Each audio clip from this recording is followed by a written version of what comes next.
आपका क्या नाम है?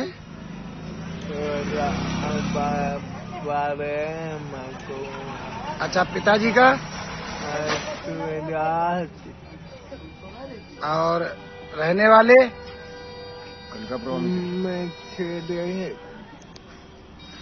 मिश्रिक। अच्छा, तो आपको पेंशन मिलती, कितना रुपया मिलता है आपके लड़के को? 500 रुपया महीने। 500 रुपया महीना मिलता है। और कोई भारत सरकार की तरफ से सुविधा मिली है? और कोई नहीं, बस ये साइकिल। ये एक साइकिल मिली है। आपके नाम से कॉलोनी नहीं मिली है? इनके नाम से, आपके नाम से कॉलोनी मिली हुई है? पुरनवास जयपुर की। वो पुरनवास जयपुर की मिली है। वो एनजीओ ग्रुप से, वो एनजीओ ग्रुप का होता है ना पुरनवास जयपुर। ठीक है। अपने सीतापुर से और मिश्रिक से कोई सुविधा मिली है? कोई सुविधा नहीं। आप बताइए, आप इनके लड़के हैं? कोई सुविधा। आप इनके पिताजी हैं? हाँ। आपका लड़का कितना पढ़ा लिखा नहीं है? पढ़ता था 5वीं में। 5वां? अब नहीं पढ़ता। अब नहीं पढ़ता। तो आप पास क्या साधन, आप क्या व्यवसाय करते हैं? हम मिस्त्रीगिरी करते हैं, बाल्टी बर्तन पीपा ढक्कन। हाँ, बढ़िया से बताइए। हाँ, मरम्मत का काम करते हैं, मिस्त्री की। बर्तन बनाते हो? पीपे में ढक्कन, बक्से में कुंडा। छतरी नहीं बनाते हो? छतरी भी बनाते हैं। तो जो चीज बनाते हो सारी चीज बताइए। सारी गृहस्थी की जितनी सामान है वो सब बनाते हैं। अच्छा अच्छा। तो यहाँ पे आपकी खेती है? खेती करने वाले। एक भूमि ने आप, तो इतनी ही जमीन आपकी? बस इतने। तो एसडीएम साहब कभी आप लोगों को कोई सुविधा देने के लिए बोला? नहीं, कभी मुलाकात नहीं। आपका क्या नाम है माँ जी? रामकली। रामकली। कितना उम्र है आपका? 65 साल। आपको पेंशन नहीं मिलता? नहीं मिलती। मिलती है? कल गए थे तो कोई ने भी आई नहीं है, तो नहीं। कितना रुपया महीना मिलता है? 500। अच्छा, 500 रुपया। और कितने पढ़े लिखे लोग आपके परिवार में हैं? परिवार में भैया हमारे पढ़े लिखे हुए हैं। पढ़ रहे हैं। ये पढ़े हैं आप कितना पढ़े लिखे हैं? हम 10वां फेल। 10वां फेल। और बच्चे बच्चे कोई भी दर्जा पढ़े और छोड़ दी। पोता किस क्लास में पढ़ते हैं? पोता एक 6ठे में है और एक 11वें में है, एक और 9वें। अच्छा, ये बहुत पुराना आपका ये 3 का मकान है? हाँ, पुराना है भैया। तो आपके परिवार में कितनी कॉलोनियां मिली हैं? हमारे परिवार में तो 2 मिली। आपकी फैमिली में आपके जो बच्चे हैं, बहू हैं? हमारे लड़के को नहीं मेरी मिली। हम केस करा रहे हैं भैया जी, ये मेरा आवास बना जी। केस किए थे? हाँ, केस दिए रहे। अच्छा, नसबंदी केस? जी हाँ। हाँ, तो पुराने समय में? जी हाँ। तो अभी तो दोबारा आपको मिलना चाहिए था कॉलोनी। नहीं भैया, मिली। आप बताइए अंकल जी। कोई दे नहीं रहा है हमको, तो कभी कुछ नहीं मिला। क्यों नहीं मिला? आपने एसडीएम को एप्लीकेशन देना था। कहाँ करे बिटिया? गए, देखा भाला, सब कुछ किया, मगर डीएम साहब, सीतापुर के डीएम साहब बहुत ऐलान करते हैं। इधर देखिए मेरी तरफ। सीतापुर के डीएम साहब सप्ताह में एक बार दरबार लेते हैं और जनता की सुविधा सुनते हैं। आप सीतापुर जाना चाहिए था और अपना हक लिखित में रखना चाहिए था कि मुझे कॉलोनी दीजिए, हम बहुत गरीब हैं। आपने ऐसा किया? आप करेंगे? मेरी तरफ देखिए, सामने देखिए, मैं टीवी में निकालूंगा इसको, हैं? तो आप जाके करिए एक बार, सीतापुर में लिखे। ठीक है? तो आप लोग खाना बदोश जीवन व्यतीत करते हैं? पहले आप लोग घूमते थे ना इधर उधर?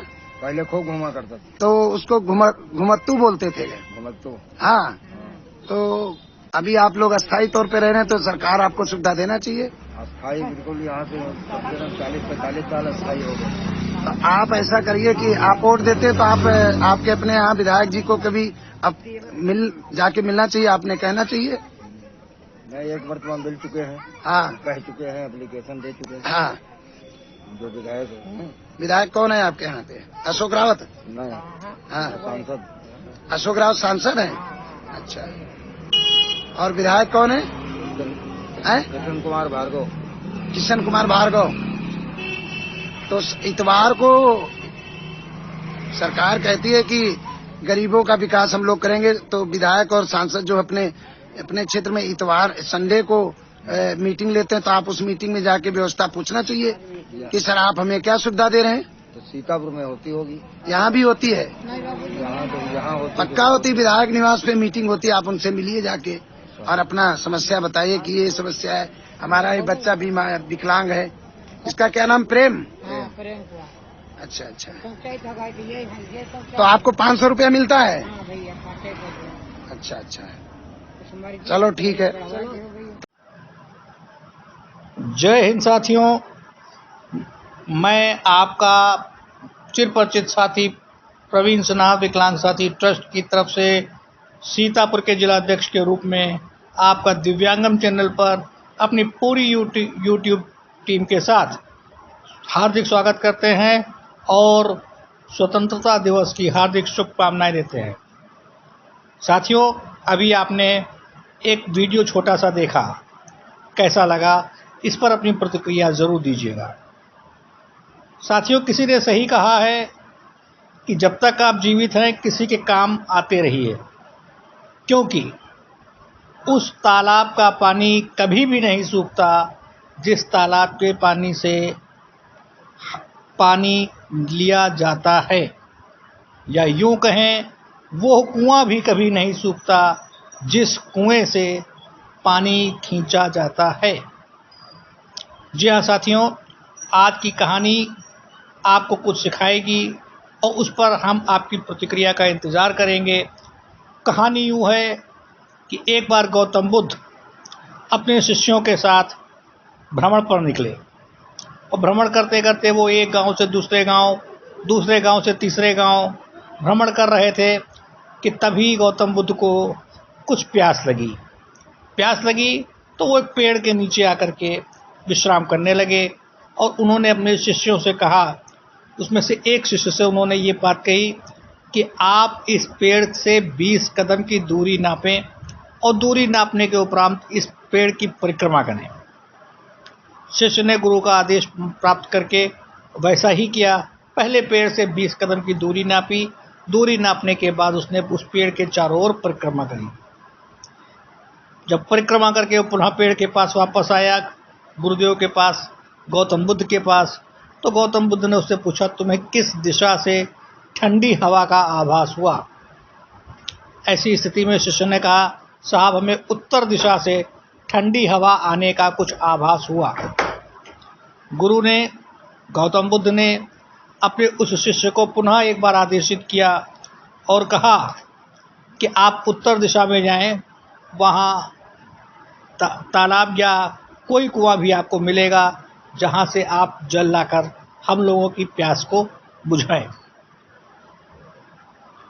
शिष्य गुरु का आदेश प्राप्त करके उनकी तृष्णा को मिटाने के लिए एक पात्र लेकर के उत्तर दिशा में गया तो वो अचंभित हुआ कि पेड़ के नीचे लेटकर गौतम बुद्ध ने इस बात का आभास कर लिया कि जिस दिशा से शीतल हवा आ रही है उस दिशा में उनकी प्यास को बुझाने के लिए जल की व्यवस्था थी। कुछ दूर चलने के बाद उस शिष्य ने वहाँ देखा कि एक बस्ती है, बस्ती में बीचों बीच में एक तालाब है। उस तालाब में कुछ औरतें कपड़े धो रही हैं, कुछ औरतें बर्तन मांज रही हैं, बच्चे स्नान कर रहे हैं, यहाँ तक कि उसी सरोवर पर कुछ जानवर पानी भी पी रहे थे। शिष्य ने देखा कि यह जल पीने योग्य नहीं है और वो अपने गुरु के आदेश का पालन पूरी तरह से नहीं कर सका और गंदा जल देख करके वो बिना जल लिए वापस गौतम बुद्ध के पास आ गया। तब गौतम बुद्ध ने उससे पूछा, तुम जल क्यों नहीं लाए? तो पूरा वृत्तांत उस शिष्य ने सुनाया कि किस तरह के तालाब का उसने देखा और उस तालाब पर क्या हो रहा था। महिलाएं बर्तन धो रही थीं, बच्चे स्नान कर रहे थे, जानवर तक पानी पी रहे थे और पानी वहाँ का मटमैला था, इसलिए मैं आपके लिए जल नहीं ला पाया।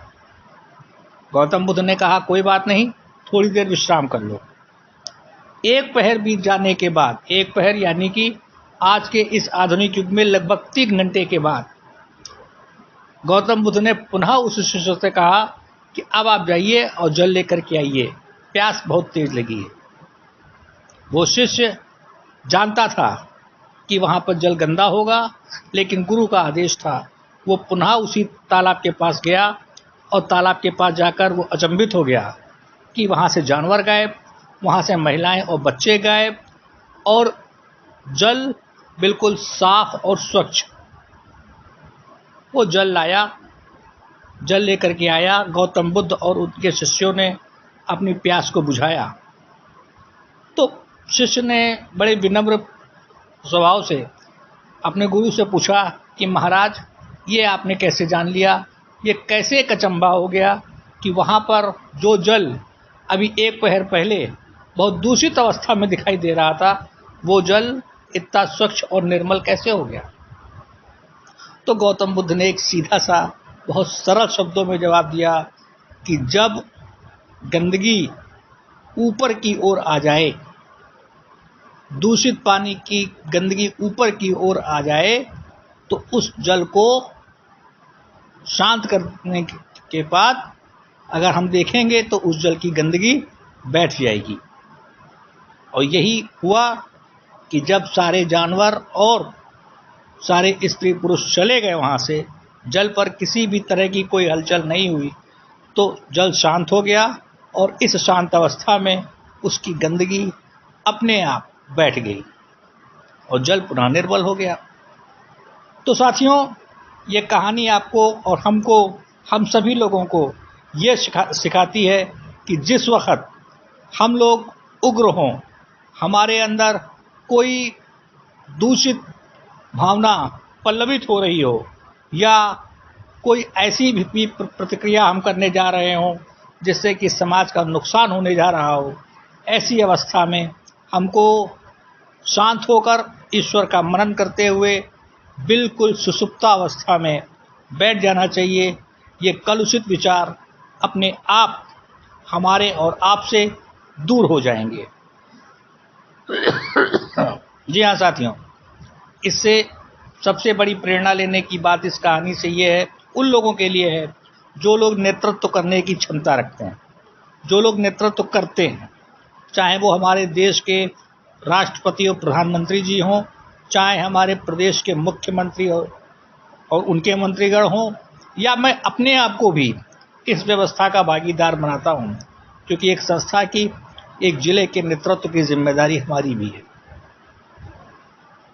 जरा सोचिए, अगर इनमें से कोई भी व्यक्ति, हम किसी और विभाग की बात नहीं करते, हम अपने दिव्यांग जन के लिए बनाए गए विभाग की ही बात करते हैं, अगर इस विभाग का कोई भी कर्मचारी या अधिकारी किसी दूषित भावना से, किसी दिव्यांग से गैर कानूनी ढंग से पैसे ले करके अगर उसको लाभ देता है, तो क्या ये उचित है?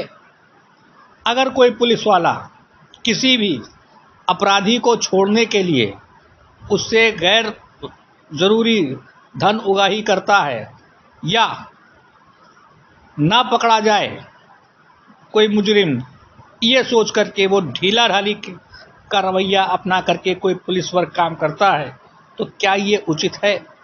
और अगर इस मानसिकता का कोई व्यक्ति है, तो उन लोगों से मेरा एक यही निवेदन है, विनम्र निवेदन है, कि वो कुछ दिनों के लिए ध्यान अवस्था में, सुषुप्ता अवस्था में, मेडिटेशन की अवस्था में अपने आप को रखें और अपने आप उनकी ये कलुषित भावनाएं, दूषित भावनाएं उनसे दूर जाती रहेंगी, वो पुनः निर्मल हो जाएंगे। और जिस जिम्मेदारी के लिए उनको कोई भी ओहदा या विभाग दिया गया है, वो उसका सही अर्थों में पालन कर सकेंगे।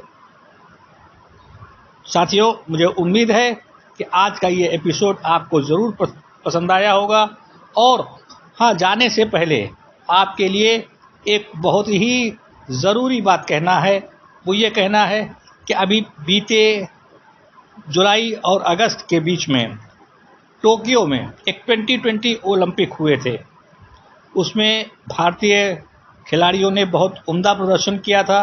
पीवी संधू और नीरज चोपड़ा के साथ तमाम खिलाड़ियों ने हिंदुस्तान की ओर से खेला और इसमें से 7 पदक हासिल करे।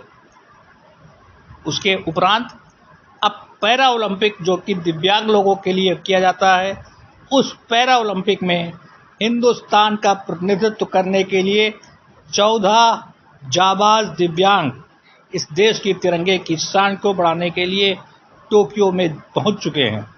जिस वक्त आपके पास हमारा ये आज का एपिसोड प्रसारित हो रहा होगा, उस वक्त हो सकता है कि हिंदुस्तान के इन जाबाज दिव्यांगजनों ने टोक्यो में विकलांगता के लिए जो ओलंपिक प्रतियोगिता आयोजित की जा रही है पैरा ओलंपिक की, उसमें 1 या 2 पदक ले करके भारत का नाम रोशन कर दिया हो।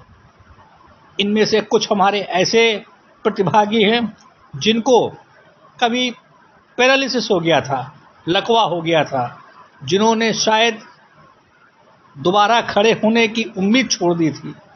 वो एक व्यक्ति गोला फेंक प्रतियोगिता में भाग लेने के लिए पहुंचे हैं और एक हमारे वीर सैनिक जो लद्दाख में एक दुर्घटना का शिकार होने के बाद लगभग 10 साल तक बिस्तर में पड़े रहे, वो इस पैरा ओलंपिक में अपने देश का प्रतिनिधित्व करने के लिए टोक्यो पहुंचे हैं। इनके साथ एक महिला, उनका नाम शायद भीमानी जी है, वो इन सभी सदस्यों की मदद के लिए, सेवा के लिए इस 14 सदस्यीय दल में शामिल होकर के टोक्यो पहुंची हैं। इन सभी साथियों के लिए विकलांग साथी ट्रस्ट सीतापुर की टीम के साथ, विकलांग साथी ट्रस्ट की राष्ट्रीय टीम के तरफ से, दिव्यांगम चैनल के एग्जीक्यूटिव बॉडी के साथ, सभी सब्सक्राइबर की तरफ से आप पैरा ओलंपियंस को हार्दिक शुभकामनाएं, इस उम्मीद के साथ कि आप सभी लोग इस देश का तिरंगे की शान को बढ़ा करके आएंगे। जय हिंद।